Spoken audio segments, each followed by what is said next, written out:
शाम को पूजा करनी है, कपड़े को बिछा दो, उसके ऊपर नारियल रख दो, नारियल के ऊपर। अब जो नहीं जानते, अभी से मेरा चैनल है, उसके ऊपर ओके करो, सब्सक्राइब करो और मेरे से जुड़े रहो।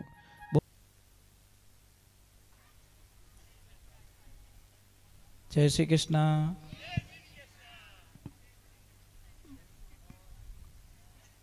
ठा पढ़ियो नहीं पढ़ियो।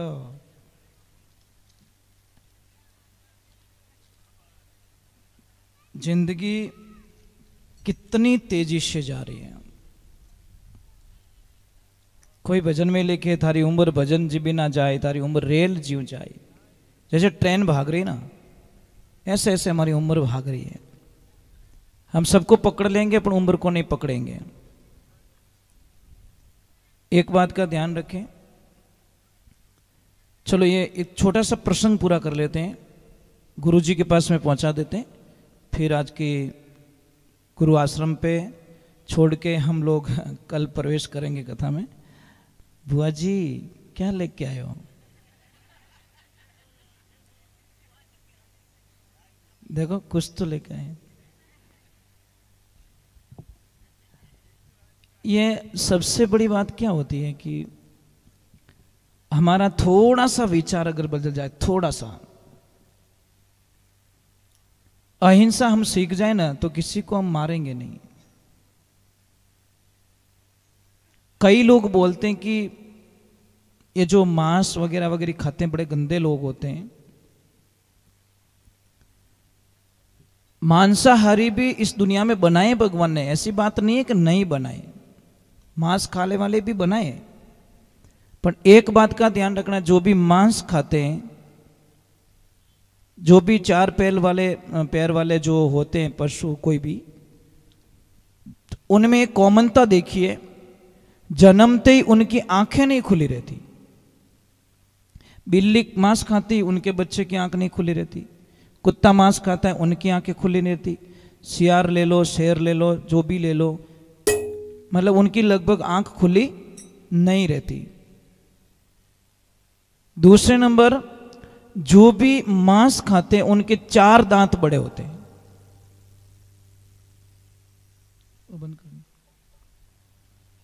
समझ में आ रही नहीं? तो उनको पकड़ने के लिए तीसरे नंबर एक और कॉमनता बताई। हम लोग डायरेक्टली उस रिजल्ट पे चले गए।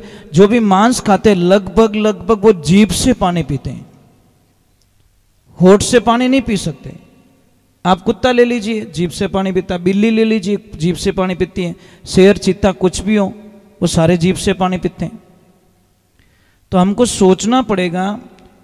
परंतु एक और विधान बताया, वापस इसी में बताया है कि अगर इंसान उस लेवल पे नहीं जाएगा तो उसका एंड कैसे होगा। और शायद तो आप सब रोज रोज शाम को भी दिया बत्ती करो तब शांति की प्रार्थना करना, सुबह भी आरती करो तो शांति की प्रार्थना करना कि विश्व में शांति बने रहे, सबको सद्बुद्धि रहे और सब लोग भाईचारे से रहे, क्योंकि समय आने पर सब चले जाएंगे। पर बिना ऋतु फल तोड़ा हुआ और बिन मौसम बरसात हुआ नुकसान करता है। बिना मौसम रे माने बरसात रही तो नुकसान हुई, और बिना ऋतु रे माने अगर फल तोड़ोला बिना समय रे माने तो भी वही कोई काम रो नहीं रहेला। तो महाराज भगवान की कृपा हुई, वहाँ पे सबका मिलन हुआ है, मेरे प्रभु का सबके मिलन हुआ, सबको वापस भेज रहे हैं, सब रोते हुए जा रहे हैं। अभी इधर थोड़ा गुरु बिना कुछ भी नहीं हो सकता। तो अवंतीपुर में, उज्जैनी में संदीपनी ऋषि के यहाँ पे बलराम जी और मतलब कृष्ण के वहाँ पे मुंडन संस्कार होता है, गुरु संस्कार होता है वहाँ पे, और शरण में जाते हैं, वहाँ पे विद्या लेते हैं। विद्या लेने के बाद में आखिर में पूछा जाता है कि गुरुदेव, गुरु दक्षिणा में क्या चाहिए। और गुरु का कर्तव्य होता है कुछ मांगे, तो उन्होंने बोला हमें कुछ नहीं चाहिए। कई टाइम पहले समुद्र ने हमारे बच्चे को ले गया था, हमारा बच्चा मार दिया था उसको, वो बच्चा आप ला के दे दो, बस हमारा पुत्र चाहिए हमको। अब भगवान जाते समुद्र के पास में जाके वार्तालाप करते, या तो वो बच्चा दे दे, नहीं तो सूखने के लिए तैयार हो जा।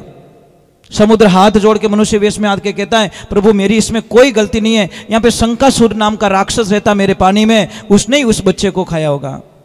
फिर वहां पे जाते शंकासुर को उठाते, यम लोग ले जाते, वहां से उस बच्चे को वापस रिपीट करके गुरु को लाके दक्षिणा में देकर फिर वापस मथुरा लौट जाते हैं। ये बहुत लंबा चौड़ा कथन है।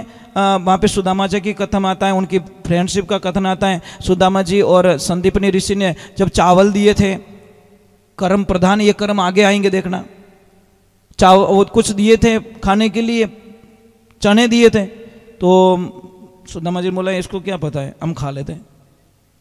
तो चने खा लिए सिर्फ, देखो छाने छाने चना खाया, कितना फोड़ा पड़ा, मतलब कितनी बड़ी सजा मिली सुदामा जी को, आप कल्पना भी नहीं कर सकते। ये कथन आगे आएगा।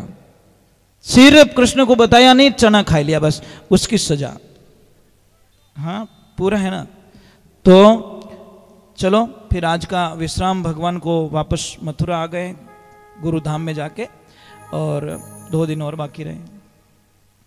भाई मैं तो प्रार्थना करूंगा कि 2 दिन थोड़ी खुशी दे देना, क्योंकि परसों शाम को ठीक 4 या 5 बजे शायद हम लोग यहाँ नहीं दिखेंगे, हम लोग यहाँ से चले जाएंगे, क्योंकि परसों शाम को हमारी कहाँ पे और सत्संग है हमारे दादाजी की, 12 वर्ष पूरे हो रहे हैं परसों, तो 12 वर्ष की सत्संग मेरे रात को जाके अटेंड करूँगा। तो हम तो उड़ते पंछी भाई। हाँ एक बात अच्छी है, अच्छा लगता है, बस गाओ नाचो खूब झूमो, मुंडा मुँह मीठो बोलनो, अच्छो बोलनो, कितोक जीणो सबसे मीठा बोलो भाई। इस जबान में अमृत है, इस जबान में जहर है।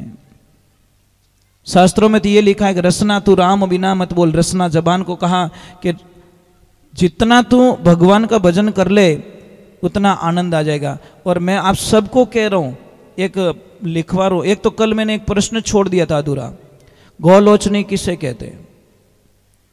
अगर उसको कोई इसको ज्ञान हो जाए और वो आपको मिले तो बहुत अच्छा आपको घर में बेनिफिट हो सकता है। गोलोचनी कहते हैं जब गाय बछड़े को जन्म देती है, गाय के बछड़े में आप देखना वाइट वाइट खुर होते हैं, इतने इतने ऊपर का कवर होता है, वो चीज आपको ले लेनी चाहिए। कई अज्ञानी लोग लेते भी नहीं है।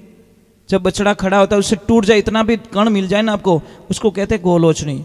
वो इतनी शुभ मानी गई है आप कल्पना नहीं कर सकते। उसको ले जाओ दीपावली के पूजन में रखो। और एक और मैं पूजा बता देता हूं आपको, 5 नारियल लेना है आपको, श्रीफल कितने, जो पानी वाले नारियल, और 5 लेने हैं गोमती चक्र।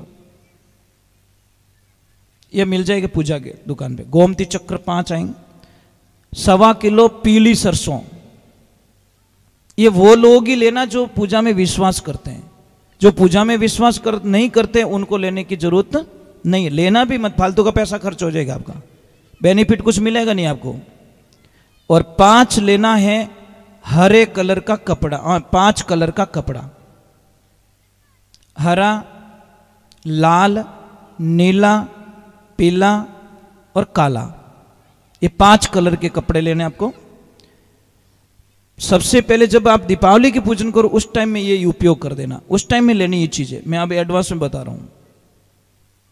या कभी भी शुभ कार्य हो उस टाइम भी कर सकते हो। दीपावली को ज्यादा ताकतवर होती है, अमावस्या होनी चाहिए। शाम को पूजा करनी है, कपड़े को बिछा दो, उसके ऊपर नारियल रख दो, नारियल के ऊपर गोमती चक्र रख दो, और 125 ग्राम पीली सरसों डाल दो, और 5 कपड़ों को 5 सबको गांठ गांठ के बांध के अलग अलग पैकेट बना लो। पूजा करके सुबह के टाइम में पूजा में से निर्वित होके वो पहला वाला जो हरा वाला नारियल है वो बांधना आपके घर के पूर्व के कोने में, पूर्व दिशा में। जो लाल वाला बांधना दक्षिण में, पीला वाला बांधना है पश्चिम में, और नीला वाला बांधना है उत्तर में, और मेन गेट पे बांधना है काले वाला नारियल। फिर इसका चमत्कार देखना आप कल्पना भी नहीं कर सकते। मैंने तो बताई दिल से, ठीक है। अब हम आड़ो किकर करी, बस ये उसकी भावना समझ में आ रही नहीं। मास्टर जी जब पढ़ाते हैं तो सबको दिल से ही पढ़ाते हैं, पर कोई कोई बच्चा बड़ा ध्यान रखता है, अच्छे नंबर लाता है, और कोई कहे तो रोज ही पढ़ा भी जाए, वजन मार सके रोज थू पढ़ ही है, लास्ट में नंबर कम आना ही है। तो हम तो जो भी बताते हैं, जो हमको अच्छी लगती चीज बता देते हैं, ठीक है। अब सारे लोग खड़े हो जाइए और आनंद लेते। आरती का समय हो चुका है।